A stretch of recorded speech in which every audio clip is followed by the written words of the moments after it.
Halo pemirsa, apa kabar? Liputan khusus kembali menjumpai Anda, kali ini di RSUD Lukmono Hadi Kudus. Kita akan mengetahui bagaimana fasilitas dan layanan unggulan di rumah sakit ini.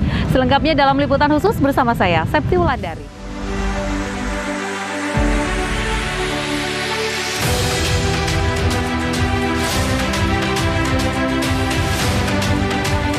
Liputan khusus kali ini mendatangi Rumah Sakit Dr. Lukmono Hadi di Kabupaten Kudus. Rumah sakit yang didirikan sejak tahun 1928 pada pemerintahan Hindia Belanda ini telah mengalami banyak perkembangan hingga saat ini. Mulai dari penambahan fasilitas alat kesehatan, peningkatan kualitas pelayanan dan sumber daya manusia, dan tentu saja perkembangan pencapaian.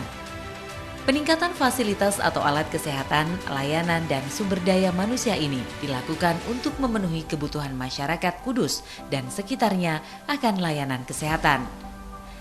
Saya pun berkesempatan menemui PLT Direktur Rumah Sakit Dr. Lukmono Hadi, Abdul Hakam, untuk mendapatkan informasi lebih lanjut. Ia menjelaskan rumah sakit terus berbenah dengan menghadirkan berbagai layanan unggulan. Berbagai macam fasilitas terus diperbaharui untuk menjadikan rumah sakit lebih modern dengan teknologi canggih. Tak hanya berorientasi pada layanan untuk pasien, rumah sakit juga berkomitmen pada pelayanan pendidikan.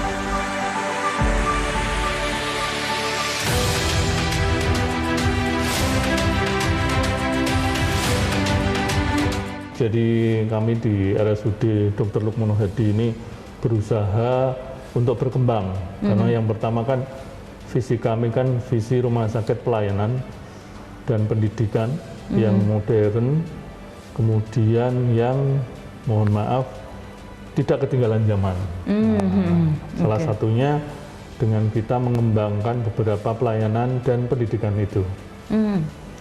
Ya, jadi yang pertama adalah kita mempunyai cath lab ataupun pusat kateterisasi layanan jantung yang berafiliasi ataupun bekerjasama dengan BPJS.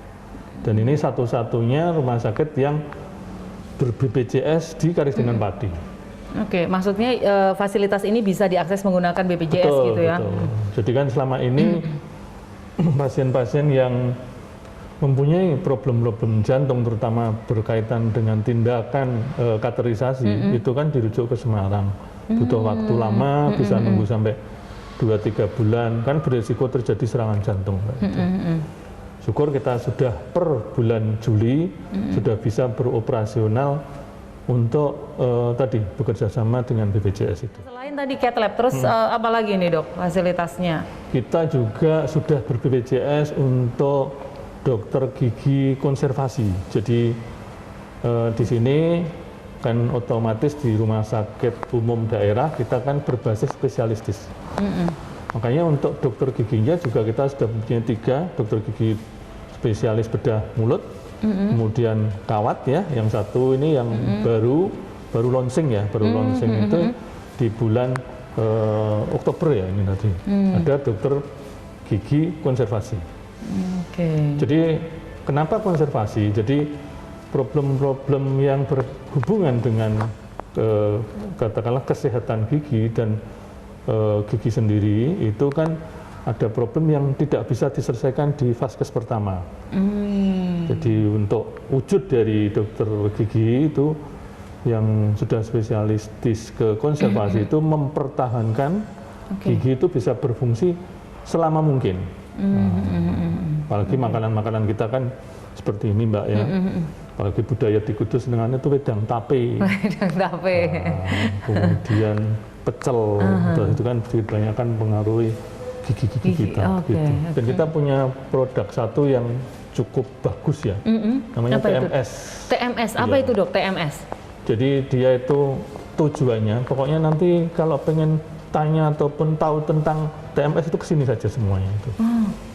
Ini TMS itu jadi prinsipnya dia akan memperbaiki saraf-saraf yang bermasalah, terutama orang yang habis stroke ya, kemudian orang yang dengan kelainan saraf ya, mungkin setelah jatuh dan sebagainya. Setelah dilakukan fisioterapi dan ada suplementasi atau perbaikan di fisioterapinya itu ditambah dengan TMS itu. Jadi itu memang untuk terapi gitu ya, Dok? Betul, Terapi. jadi ini terapi tambahan untuk kasus-kasus problem, misalkan yang paling kita bisa perbaiki adalah post-stroke ya. Namanya stroke, pasti itu ada kerusakan di otak. Stimulasi atau memperbaiki sarafnya, itu salah satunya dengan TMS itu tadi.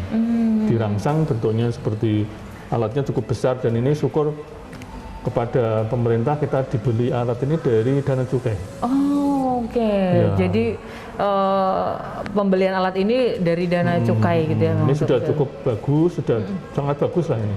Cuma kemarin kan ada kendala pandemi ya, jadi baru 1-2 bulan ini kita optimalkan kita. Oke, ini baru berarti di tahun ini ya, pengadaan alat ini ya. Dan ini mumpung masih promo ya, masih promo ya. Jadi nanti bisa kita maksimalkan di sini. Ini memang kebetulan belum bisa ber-BPJS ya. Oke, yang TMS ini tapi belum. teman-teman dari bagian saraf dan bagian psikiatri ini siap untuk membantu dengan memberikan terapi tambahan TMS itu. Antusiasmenya udah cukup tinggi ya, Dok, yang untuk TMS ini terlalu, justru. Malah belum terlalu. Karena mungkin barangkali masyarakat juga belum begitu, karena masih baru ya, betul. belum tersosialisasi. Sekalian dipromokan oleh Anies. Oke. Jadi setelah ini mudah-mudahan fasilitas yang sangat bagus dari pelayanan fasilitas ini akan terus bertumbuh di gitu. Pelayanannya kita insya Allah bisa bersaing. Bisa bersaing. Kemudian di pendidikan. Nah itu dia tadi kan di awal ada pelayanan dan pendidikan. Yang pendidikan ini seperti apa nih? Ya, ini pendidikan itu kami dengan diinisiasi dan dipimpin oleh Dr. Lis ya, spesialis anestesi konsultan KIC. Dia merupakan ketuanya dari Kordik atau koordinator pendidikan itu. Mempunyai cita-cita ya rumah sakit ini di jajaran sekitarnya itu jadi tempat praktek, tapi tidak tujuannya sebagai katakanlah pasien itu untuk percobaan, bukan, tapi ada pendamping. Kita sudah 30 tahun lebih ini sudah dititipi dokter-dokter muda dari Unisula. Dan kita per Oktober 2022 sudah dikukuhkan jadi rumah sakit pendidikan.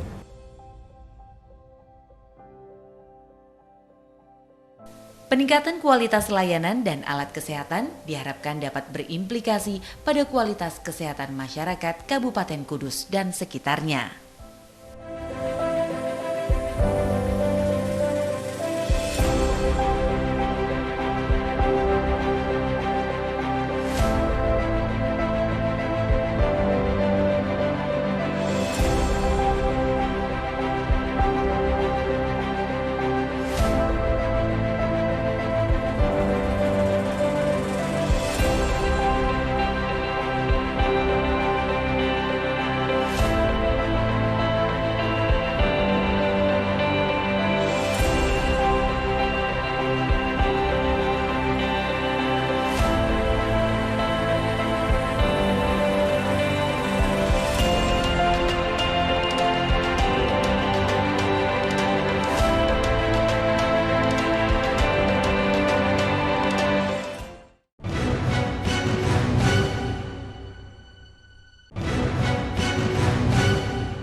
Untuk memaksimalkan pelayanan, sejumlah fasilitas alat kesehatan dengan teknologi canggih dan terkini dihadirkan untuk menjadi layanan unggulan RSUD Dr. Lukmono Hadi Kudus, menambah layanan yang sebelumnya telah lama tersedia.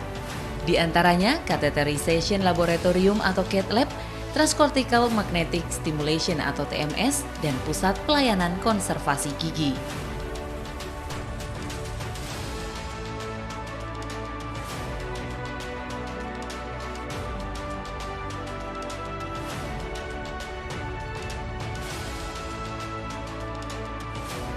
Dengan kecanggihannya, masyarakat Kudus dan sekitarnya yang membutuhkan layanan ini tak perlu lagi jauh-jauh keluar kota maupun ke luar negeri.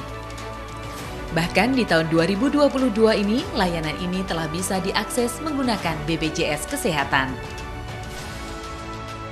Boleh diceritakan dulu dok, ini sebenarnya kalau ruang cath lab itu untuk tindakan yang seperti apa saja sih? Ya, jadi unit kateterisasi jantung atau biasa kita sebut sebagai unit cath lab di RSUD Dr. Lukmono Hadi Kudus, ini adalah satu unit pelayanan yang memberikan layanan diagnostik dan intervensi untuk penyakit jantung dan pembuluh darah. Ya, salah satunya mungkin untuk penyakit jantung koroner atau penyakit di pembuluh darah arteri perifer atau kelainan-kelainan lain yang berkaitan dengan gangguan di jantung dan pembuluh darah. Dan kebetulan untuk di area Pantura bagian timur untuk Ekskarisi dan Pati, Kudus, Jepara, Grobogan, kemudian Pati, Rembang, Blora ini baru satu di RSUD Dr. Lukmono Hadi Kudus ini yang mempunyai unit cath lab yang bisa melayani dan seluruh pasien di area Pantura bagian timur. Jadi fasilitasnya ini dibilang di area sini, area Pantura bagian timur ini adalah yang paling lengkap ya, unit cath lab di RSUD Lukmono Hadi Kudus. Apa sih yang membedakan atau yang kemudian bahwa unit cath lab ini memang lengkap? Punya alat apa saja dan fungsinya untuk apa saja itu di situ? Jadi di unit cath lab ini kita memiliki alat yang kita yang ada di belakang kita ini ya dok ya? Belakang ini kita sebut sebagai alat, bisa disebut sebagai alat DSA, yaitu alat yang berbasis satu pemeriksaan radiologi untuk salah satunya menilai ada penyempitan atau penyumbatan di pembuluh darah koroner, ada penyempitan atau penyumbatan di pembuluh darah kaki atau tangan atau kepala. Jadi hampir ya cukup banyak divisi seperti bagian saraf, kemudian pediatrik, anak-anak itu juga bisa memanfaatkan alat-alat ini.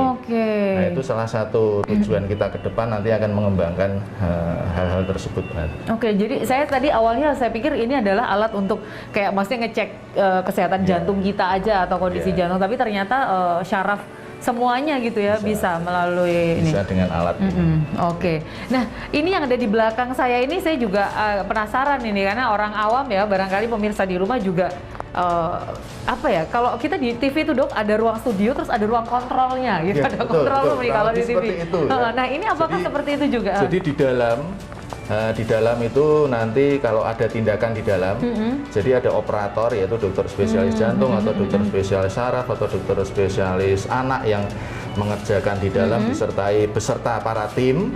Nah, kemudian ruangan yang kita berdiri sekarang ini adalah ruangan monitor, di mana semua keadaan atau kondisi yang terjadi di dalam itu bisa terpantau di sini, termasuk kondisi tekanan darah pasien, kemudian kondisi hemodinamik pasien, kemudian gambar yang tertampil di sana juga terpampang di ruang monitor ini, sehingga yang di ruang monitor dan di ruang operator bisa bekerja sama untuk memberikan pelayanan pada pasien yang sedang dilakukan.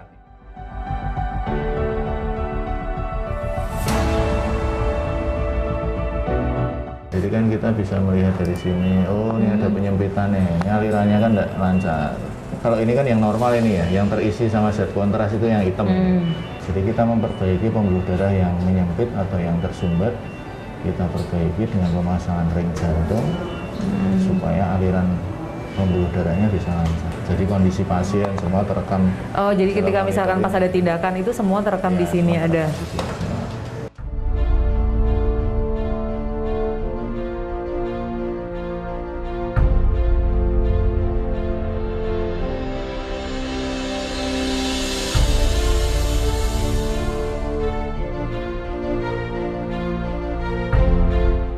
Teknologi penunjang medis terbaru lainnya yang dimiliki RSUD Dr. Lukmono Hadi yakni Transcortical Magnetic Stimulation atau TMS, yakni alat untuk membantu proses penyembuhan pasien yang mengalami kelainan neurologis atau saraf.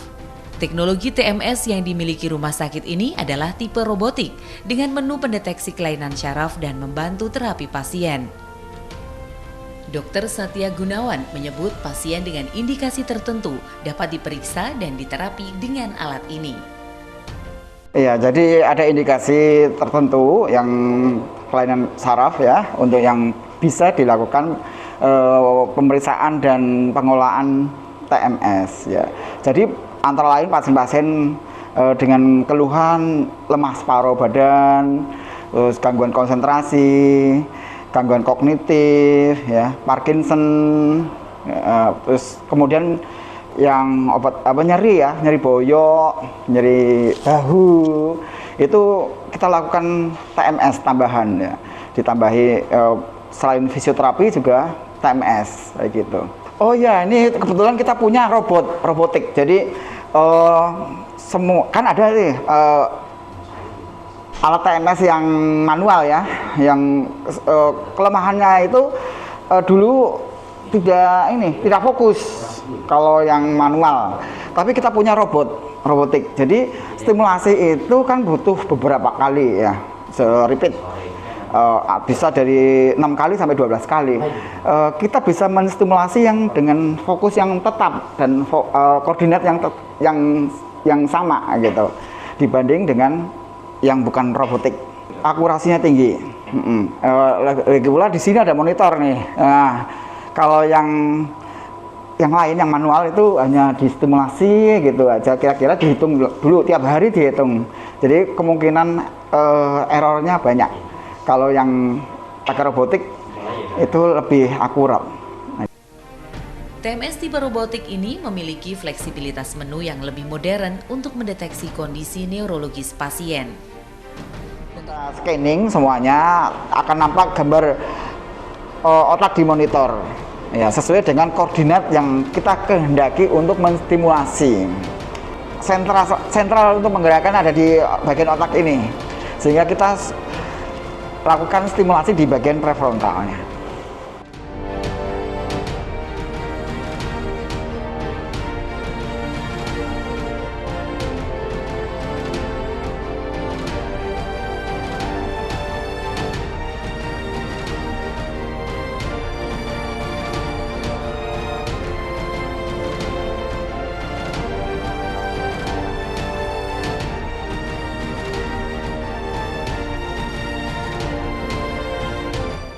Untuk menunjukkan komitmen yang tinggi terhadap masyarakat, selain menambah fasilitas penunjang, RSUD Dr. Lukmono Hadi juga terus berproses menambah layanan poliklinik spesialis dan subspesialis. Di antaranya dengan dibukanya layanan terbaru konservasi gigi. Layanan konservasi gigi di rumah sakit ini juga merupakan satu-satunya di Kabupaten Kudus. Jenis pelayanan yang disediakan di poliklinik ini pun beragam, meliputi perawatan dan pencegahan gigi berlubang, penambalan sewarna gigi, serta penambalan dengan inlay atau onlay. Selain itu, perawatan gigi berlubang yang sudah cukup parah. Menurut dokter gigi Tasya Adistia, konservasi gigi mengutamakan agar gigi selama mungkin bertahan di dalam mulut. Konservasi gigi itu salah satu cabang dari dokter gigi, cabang spesialistik dari dokter gigi yang berfokus untuk mempertahankan gigi selama mungkin di dalam mulut dengan cara mengembalikan fungsi, kemudian estetika gigi dan bentuk gigi, jadi giginya bisa dipakai lebih lama di dalam mulut. Sebenarnya ada beberapa kasus yang sebaiknya dirujuk ke dokter gigi, konservasi gigi. Contohnya seperti? Biasanya kalau kerusakan giginya yang sudah meluas atau melibatkan syaraf, kemudian sudah ada bengkak, abses seperti itu. Kalau di unit poli gigi di sini sendiri, konservasi gigi ini fasilitasnya nih yang membuat bahwa poli ini tuh memang cukup lengkap gitu ya, dibandingkan mungkin dengan poli yang lain. Fasilitasnya apa saja nih, Dok? Jadi pertama kita sudah punya panoramik, ronsen panoramik untuk melihat kondisi gigi secara keseluruhan. Oke. Kemudian ada alat khusus, memang yang namanya endomotor, itu alat-alat yang khusus spesifik dipakai untuk dokter spesialis konservasi gigi. Kemudian ada apex locator, terus kemudian kita juga pakai kacamata pembesar, karena konservasi gigi itu memang areanya kecil-kecil banget, jadi biasanya kita pakai kacamata pembesar loop. Fasilitas penunjang medis, skill dan pengetahuan sumber daya manusia yang terus ditingkatkan menjadi wujud komitmen RSUD Dr. Lukmono Hadi untuk memberikan pelayanan kesehatan yang maksimal bagi para pasien.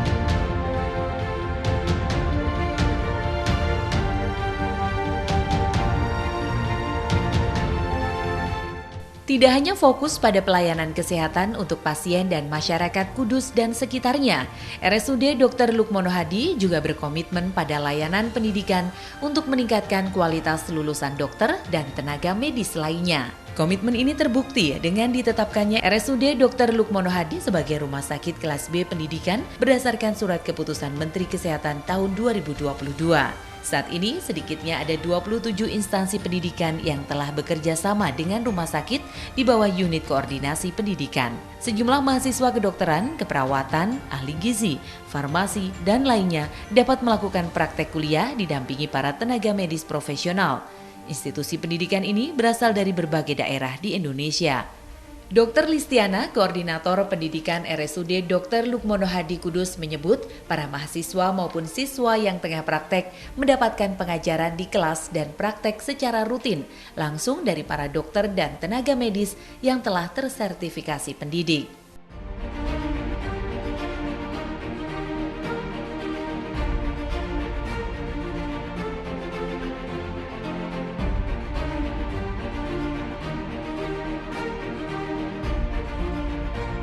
Kalau di Kordik sendiri itu seperti apa sih programnya atau kegiatan yang dijalankan di sini, Dok? Ya, jadi sebenarnya rumah sakit itu yang dimaksud dengan rumah sakit pendidikan adalah selain melayani pelayanan kesehatan, kita juga melayani pendidikan dan penelitian. Ini sejalan dengan program dari Kemenkes bahwa memang ada program yang kita sebut sebagai academic health system, di mana ada keterpaduan antara pendidikan dengan pelayanan kesehatan, sehingga nanti outcome-nya bukan cuma dalam hal pasien yang sembuh dan lain sebagainya, tetapi juga dalam hal berapa SDM kesehatan yang sudah dihasilkan oleh rumah sakit, seperti itu ya. Ya, jadi memang tidak hanya pelayanan saja, tapi juga pendidikannya ditekankan di sini. Kalau di kami sendiri, Kordik itu fungsinya adalah sebagai penjembatan antara institusi pendidikan seperti misalnya Fakultas Kedokteran, kemudian dari Stikes, dari universitas-universitas, untuk nanti menempatkan siswanya untuk bisa berpraktek di sini, sehingga nanti harapannya dengan adanya rumah sakit pendidikan ini justru pelayanan akan meningkat. Kenapa begitu? Karena ilmu berkembang, terus kemudian teknologi juga berkembang, hasilnya nanti yang diharapkan adalah pelayanan justru meningkat seperti itu. Ya.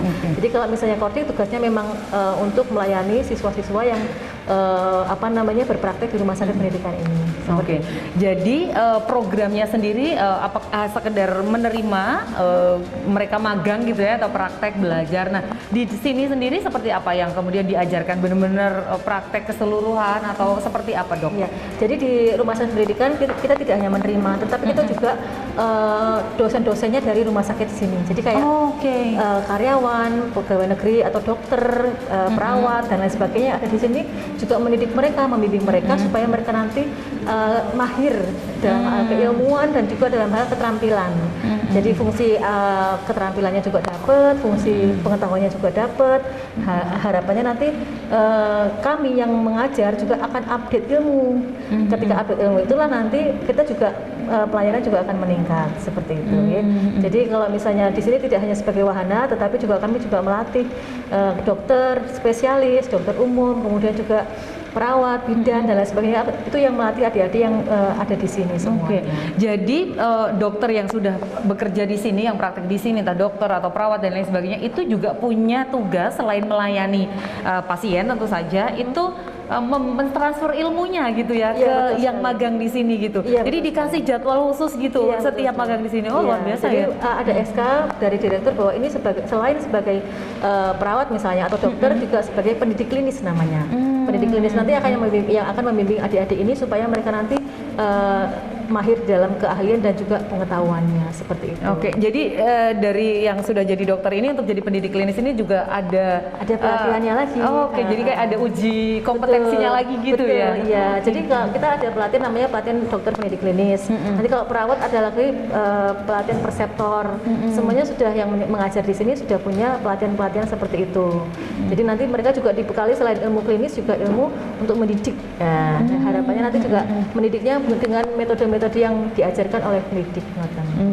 Nah, kalau dari sekian total jumlah dokter atau tenaga medis yang lain di sini, itu didorongnya apakah semuanya juga akan mengarah ke untuk bisa mendidik juga gitu, atau ada proporsionalnya seperti apa sih, Dok? Jadi kita harus memperhatikan keseimbangan antara pelayanan dan pendidikan, karena intinya adalah porsinya itu ada rasio antara pendidik klinis sama yang dididik atau peserta didik. Jadi kalau misalnya adik-adik S1 itu 1 pendidik, nanti adik-adiknya yang peserta didiknya ada 7. Tapi kalau untuk yang tapi kalau untuk yang profesi misalnya nurse atau dokter muda, koas itu 1 dosen pendidik untuk 5 siswa. Jadi memang tidak semua dari karyawan yang bekerja di RSU ini semuanya jadi pendidik, tapi memang ada proporsi atau kuotanya. Jadi kuotanya itu harus dipenuhi supaya nanti pendidikannya tidak terlalu banyak siswa, jadi mereka juga bisa optimal di sini, tetapi juga tidak terlalu sedikit. Seperti itu. Kalau targetnya sendiri dari unit Kordik ini seperti apa? Maksudnya setelah mereka keluar ini akan seperti apa nih yang pada praktek ini? Sebelum anak-anak itu masuk, mereka dibekali oleh panduan pendidikannya mereka seperti apa. Ada target yang harus diraih oleh siswa. Misalnya mereka melakukan tindakan ini suntik misalnya berapa kali, mereka harus mengerjakan berapa kali. Mereka harus mengerjakan misalnya RCP berapa kali, mereka harus mengerjakan berapa kali. Di samping juga tugas-tugas ilmiah, misalnya membuat karya ilmiah, tulisan dan lain sebagainya. Dan di akhir stase itu akan dievaluasi. Nah, jadi nanti ada panduannya masing-masing yang sudah dibekali dari institusi pendidikan yang sudah dikoordinasikan dengan kami. Karena semua yang ada dari institusi pendidikan juga harus disesuaikan dengan kemampuan rumah sakit dalam hal memenuhi dari panduan tersebut. Para mahasiswa yang tengah praktek belajar juga dapat mengakses sejumlah fasilitas yang disediakan, seperti akses jurnal internasional dan perpustakaan baik offline maupun online. Mahasiswa juga dapat menggunakan laboratorium untuk praktek.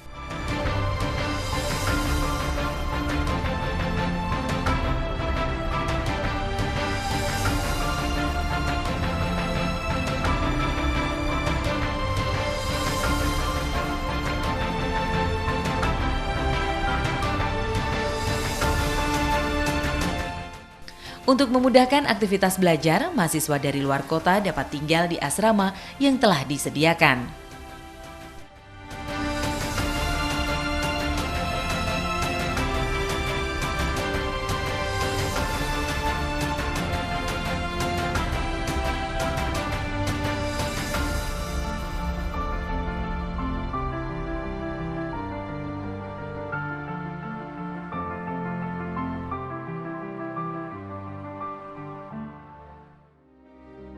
Sebagai rumah sakit yang berkomitmen untuk pelayanan maksimal, RSUD Dr. Lukmono Hadi akan terus meningkatkan secara kuantitas maupun kualitas baik fasilitas kesehatan dan juga para tenaga medis profesionalnya.